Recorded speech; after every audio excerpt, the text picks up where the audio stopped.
Hey, are y'all eating you a hamburger today? Here it is, Saturday, and you're at home. Are you eating lunch right now? What y'all have? I got something good to show you this morning. You're not going to believe what I'm going to show you. And so it's not a cooking thing. It's not a cooking thing. So I don't think anybody's on here. I don't know where y'all. Where are y'all this morning? Where are you? There you are. Hey, Tammy. Where are you watching from? I think, hey, there's not very many people up this morning and doing, are they? I don't know where they are. Where are y'all? Hey, Sue. Hey, Joan. Hey, Sandra. And there's Amanda and Ashley from Arizona. Well, at least y'all's names start with the same. Is it hot out there and dry? Is it in Arizona? And there's Brenda Lee Fisher and Marlene and Sherry and Stacy and Ann Hudson and Lisa. And y'all, I've got something really, really fun for you to see today. Let me get one thing out right here. Y'all aren't high enough. I got you sitting on a peanut can, but I'm gonna sit you on a lard can too. Y'all are too low in the sky for me. I'm gonna put you up here where you can see real good. I can see you too. Hey, Ann Archer from Mississippi. That's where I was born. All right, y'all, I've got something really good to show you this morning. And I know you may not be a Roll Tide fan. You may be an Auburn fan or somebody else's fan. I don't know. But the reason I'm showing you this, I got it on fishing string. Fishing line, I think is what you call it. My grandson is a fisherman, so he knows. This was made by me in 1982. Some of y'all weren't even born yet. And I was making elephants. And there's a reason why I wanted you to see this. Because some of you in this second cookbook, when you got my second cookbook, you didn't make this stuff like I told you to. Shame on you. I need to spank y'all. But here it is. Here is the recipe for making bread dough ornaments. And there are my grandchildren making them. And y'all, I decorate my tree at Christmas time. I've got all kind of bread dough ornaments on it. And some of the bread, in case you're wondering, it's on page 92 in the second book, Linger Around the Table, y'all, which I hope that's what you're doing. But anyway, the reason I'm showing you this, and it's not even in any time near Christmas, but you've got July, August, September, October, November, December. You got 6 months to make each one of your grandchildren a set of 6 ornaments. Wouldn't that be a special gift from their grandmother? And turn it over on the back and write something right there. This is bread dough. I cooked it on a cookie sheet and it sticks together on its own. You don't do it separate and glue it. You read the directions and you'll see. So how old is this? 1982, 92, 102. This thing's 30-something years old. And it's hard and it's good. And here's what I did. I painted it. I made the elephant. It was so much fun to just stick it all together. And then I painted it with acrylic paint. And when you cook it in the oven, when you make the little hole right there in the back to put the string through, make sure you make it big enough because it'll swell up just a little bit. Even though it's not self-rising flour, it's still going to do that. So make sure you got it big enough. And then when you get through and it's painted and you got your string through it, you put your string through after it's baked, then hold it up. And what I did is I got me a can of shellac varnish or whatever you want to call it. And I actually dipped this down in it, brought it back up, let it drip a while, and I took 2 chairs and I put a fishing pole or something between it, a yardstick, and some paper, newspaper under it, and I let this, and I hung that over the thing like this. And I let it drip and dry overnight.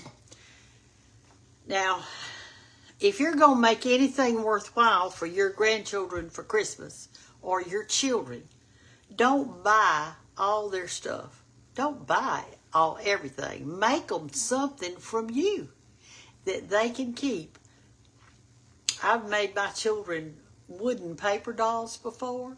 I made them blocks when they were real little. George cut me up the little blocks, and I painted all kind of stuff on it. So it's lots of fun. So I want you to do the bread dough ornament in your second book, okay?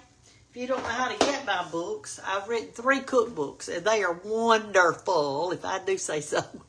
And you get them at BrendaGanttBook.com. That's it. And I'm working right now on my coffee table book, and I'm just about finished with it. When I finish doing this live, I'm going to go back there in my little art room and continue doing. All right, I want to show you something else that you might not know about. Well, this is going to be a learning time for us, okay? It's this. Now, sometimes you see these in antique stores. This was given to me, and they are hard to find. So if you ever see one, you need to buy it. And if they got 2 just alike, buy one from me too. It is a bird that sounds like a bird, and it's called a water bird. You see that little hole right there, and that little hole in the top of their head, and then you got that little hole right there, so there's 3 little holes in it. You hold it under your sink and put water in this bird, and when you blow it, if it's got water in it, it'll sound like a bird.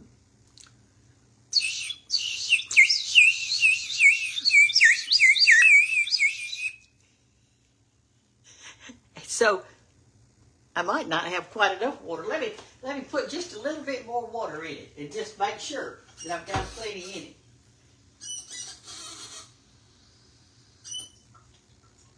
It might come out now that I've done it this way. I don't know. I put too much water that time. Let me pour a little out. Here we go. You hear it bubble in there.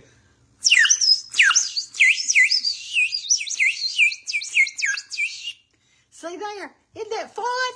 So if you're in an antique store and you see this little bird sitting there and you think, what in the world is that? Who wants that little bird? Well, you do. You do. You want it. It's a water bird. And wouldn't that be a good little present for one of your grandchildren? You hadn't got to always go to, I mean, don't you want to give them something unusual for Christmas and something different?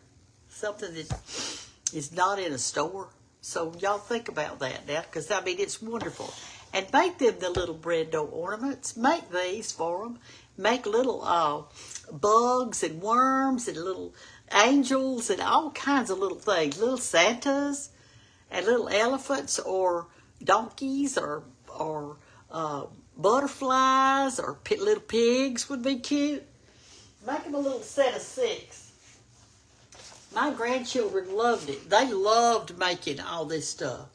And they loved our little art room back there. We get back there and just paint and do. Make sure that you put the date on it when you do. Now, I did, and I put the date right down here. Let's see, you can't see it very good, but right there it is. 1982. No, 81, excuse me. 1981, it's 1 year older than I said, and it's hard as a rock. And just dip that down in there. All right, here's the last thing I'm going to show you. It's in my pot, and I'm going to cook it today and make them maybe tomorrow or the next day, and then I'll do just a regular video on that. But I want you to see what I've got now. I want you to see if you know what this is.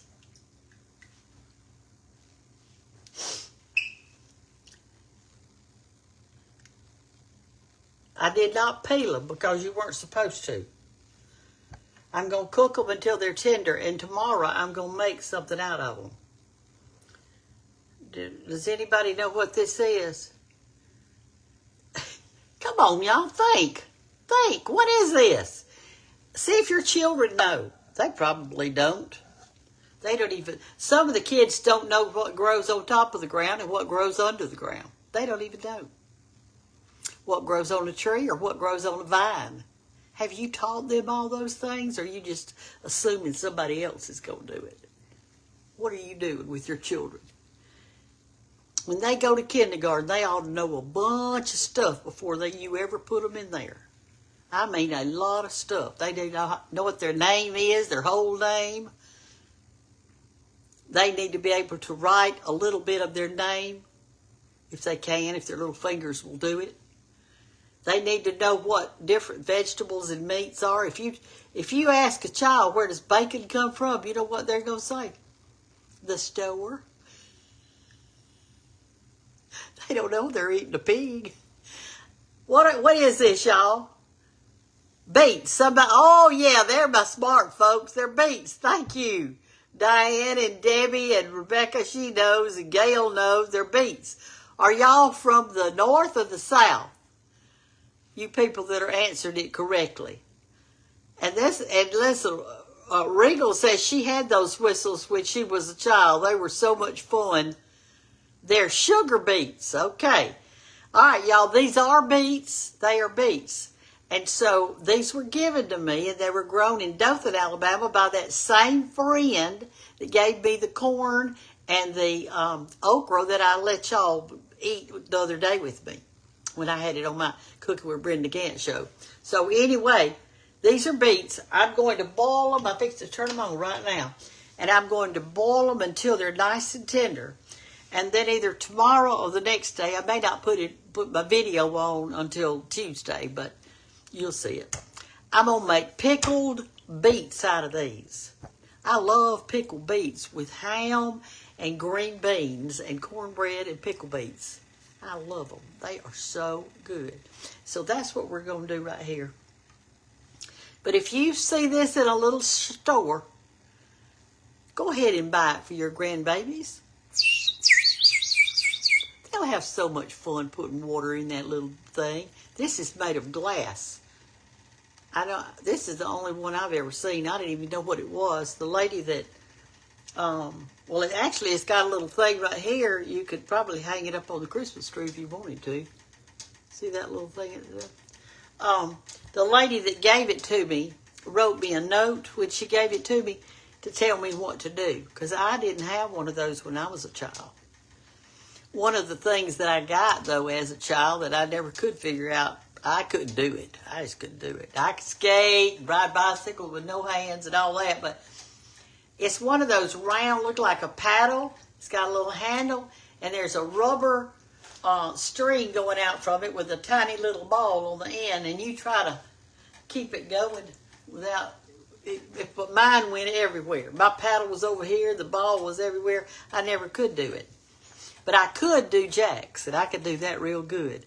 And another thing that I could do good was fiddlesticks. You had to be really careful with fiddlesticks, didn't you? Did y'all ever do that? Here's somebody from Idaho. And here's Diane, and there's Kathy. I love pickled beets, she said. I do too, honey. My mother made them. But I will say this. My mother didn't have any real, like, out of the garden beets. So what she did is she went to the grocery store and she bought, in those cans, she bought a whole can, a gallon can of just beets. It was just beets. It didn't have anything in it. It was just beets. And she bought that, and she'd come home, and she would drain all that juice off of them. I don't know if she washed them after that, but she drained all the juice off. And then she mixed her vinegar and sugar and just a pinch of salt and brought it to a boil and poured it over her bought beets, and she made her own pickled beets. And they were good. They really were.